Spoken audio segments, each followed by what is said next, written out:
The whole point of the satanic agenda of music that you've been pushed towards ever since you were born is not to just put a gun to your head and you obey the rules that they set you, but it's rather to trick you out of the power that you were born with and you're just made an NPC. You've probably seen these people outside.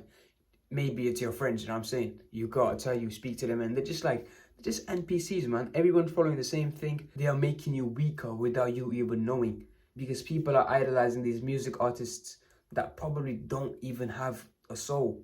Soulless. Most of them have sold their souls. I want you to take a look at what the top music chart looks like right now. There you go. That's on the screen right now. Is there anyone that's promoting a good message? Probably not.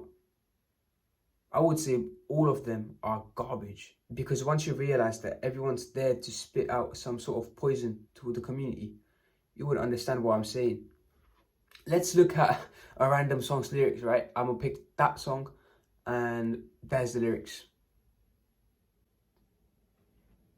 Disgusted, man, because once you realize that these top charts, bro, it's worldwide. So you just, everyone listens to them worldwide, even if it's, let's say, a country, if it's the UK, if it's the US, if it's Colombia, if it's Venezuela, it's random countries, right? But if people there listen to that, then imagine the little children as well, because music, it's popular, so everyone listens to it. Children, imagine them listening to the lyrics. Now it gets crazier, right? You may have heard of the term active recall, right? When it comes to revising for exams. Oh, yeah, what method do you use? Oh, yeah, I use active recall. You may have used active recall yourself. If you don't know what active recall is basically repeating the same questions or questions that you don't know while revising for an exam. I'm gonna just pop the meaning on the screen. And it's just like a solid method of revising for any test that you have. But when it comes to active recall and why it relates here is because of the repetition itself. There's music videos, right? Videos. See what they did there? There's not one music video, but the ideology, in order to get fixed in your head, it needs to be repeated again and again so that it seems normal. Once you deep everything that's been going on and how it's become normal, it's because it's been repeated again and again. And then people are made to accept it. Yeah, cool, some of the artists, you know, they're good. But at the same time, they're not promoting a message that's good for the people. It's all about garbage in, garbage out.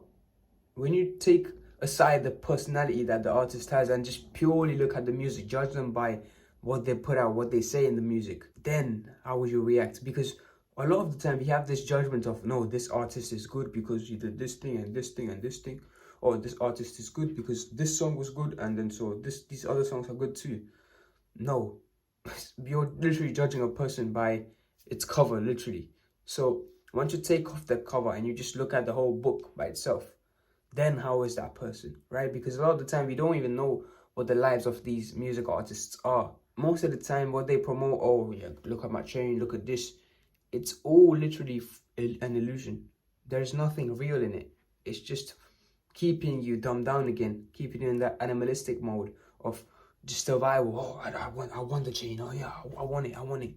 And the scarcity of thinking that you don't have enough. But you need to realize that you already have enough. You were born with enough. But these people are trying to convince you that you don't have enough. So you go out there, chase for stuff. You go out there, oh, there's a new iPhone. Oh, I'm gonna get that one. Oh, I'm gonna get that one as well. It's all about how your mind is at this moment. You see, most of the artists, man, they're not free. They're not free to express themselves because they've been signed by record labels and those record labels want them to promote a certain message. You can see this with Lil Nas X. You can see his first music video, which was like Old Town Road, and now it's changed to some crap. When you realize that it's not really the artist that's doing it, it's the bigger agenda behind it. But at the same time, the artist is like, okay, yeah, I'll do it. Then there's a problem, right? Because now you're getting both parties, the artist who has a big influence over the people and the bigger record label. So we do know how our kids are the future generation, right? Let's see how this music can affect the kids in our society. Number one, kids are like a sponge from like the ages of 1 to 7, right? Or 0 to 7. They just soak in information every single time, and that's how they navigate their world. That's the core sort of some subconscious mind, how they build their childhood trauma and everything like that. Every little tidbit. Ages 1 to 7, kids just build that from that age. And once you realize that the most popular music today is, like I said, disgusting, it's going to be played in multiple occasions and stuff like that where kids are there, because most of us are unaware individuals. So we're just going to play that music. Kids are going to soak that in. They're going to be like, oh yeah, rap, kill. Everything that's common there is going to be common in their head. And then after that, it's going to get repeated again and again. Let's say I was 1. I got this message got repeated again and again and again. And then I was 7. I would think that was normal because that's what I've seen in my lifetime, right? And so that's how we create more unaware individuals. So the future generation is literally, it's done. But that loss of hope, I'm not here to like, oh yeah, lose hope, guys. Everything's dead. I hate that shit. Instead, I think there is hope. And that starts with you. Because yeah, I could tell you, or the hope starts with, first we have to turn off the music everywhere. But no, the music that you need to turn off is yours first.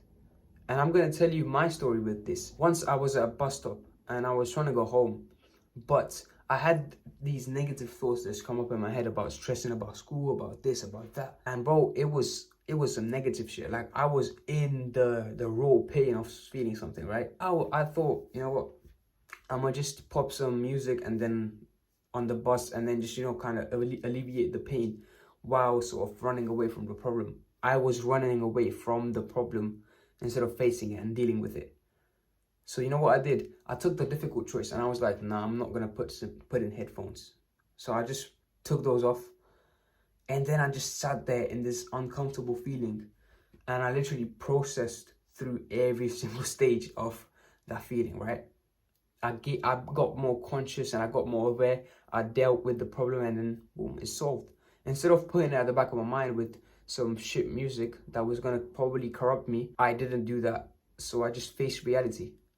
And this is a very difficult example to give because sometimes I even slip up. I'm not even gonna lie, sometimes I slip up. I listen to music too sometimes. So it's normal to listen to it, but the thing that you need to be doing is slowly sort of cutting out. If you got your headphones 24/7, I was one of those guys. If you cut like at least for the morning, you cut off music in the morning, or you cut off music at nighttime and you listen to binaural beats, or you listen to like some peaceful piano, if you just do that, then that will help you a lot. I know, piano, what the hell? Binaural beats, what the hell is that? I'm gonna help you be the best at this as possible, man. If you go to the description right now, I'm gonna put like a link of a binaural beat playlist and a peaceful piano playlist, which I listen to when I'm reading, when I'm just chilling. So I'm saying. So thank you for watching this video, and I'm gonna see you in the next one.